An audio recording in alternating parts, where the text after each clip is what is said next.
Bay, kumusta bay? So, wag kita update sa itong Bisaya Bay for a while kay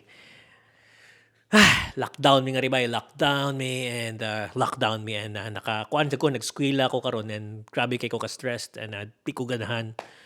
Wala, nakoy mga editonon nga mga throwback sa Bisaya Bay but kadang moabot na siya ka November.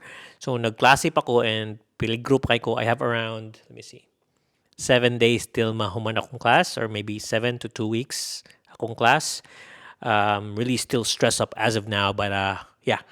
So maka-update ta sa itong Bisaya Bay vlogs in the next few days. Basin kay kanang kami nga rin lockdown me niya. Kung naka-lockdown yung ka, di bitaw? Kung naka-lockdown ka, kay naka-lockdown me, dili ko kagawa sa balay niya kanang walay motivation ba kanang dili ko ganahan mag-ibang vlog, wala ko gana nag-eskwela sa ko niya kanang stress kay ko sa klase. So wala gyud koy gana maghimog kanang bisag unsa.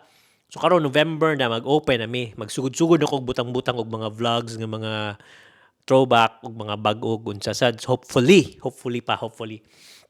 kanang kuan siya kanang mga stuff nga among gipabuhat like magawas ko kas as of yesterday kaya nagawas na mi sa mo lockdown diri sa Victoria. Ang Victoria, Australia, where na ngari sa Melbourne, kami mo pinaka most locked city in the world. 262 days mi naka-lockdown na naaon sa ka-stressful. Kung nagreklamo mo, nagsigig lockdown niya sa inyo ha. Kami, mas dugay, grabe kami 262 days. So, nahuman mi kay ang among vaccination rate nabot nag 70% double vaxxed. So, by 80% double vaxxed ang mga tindahan, mga bli. So, karon kami pwede na may makagawas, pwede na may makashoot og kasal, makain na mga buhat og a lot of stuff. But, in 7 days, 80% na may mga abli ng mga tindahan. Makashoot na may, makabuhat akong vlog, makalaag na ako. Katong previous days, ang amua kay allowed me 5 kilometers ra among magawsan. Dinahin mong 15 kilometers nga gawsanan.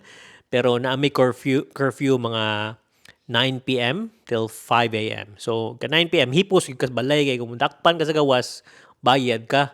So, wala yung kay gana magawas-gawas but hopefully karong inigkahuman sa kuan, inigkahuman sa kong klase, magsige na kog gawas, magsige na kog vlog, magsige na kog shoot og mga events, di na ko stressed. Hopefully, fingers crossed. So, musta lang ko ninyo and muna, hopefully na natin mga bagong mga video nga maabot.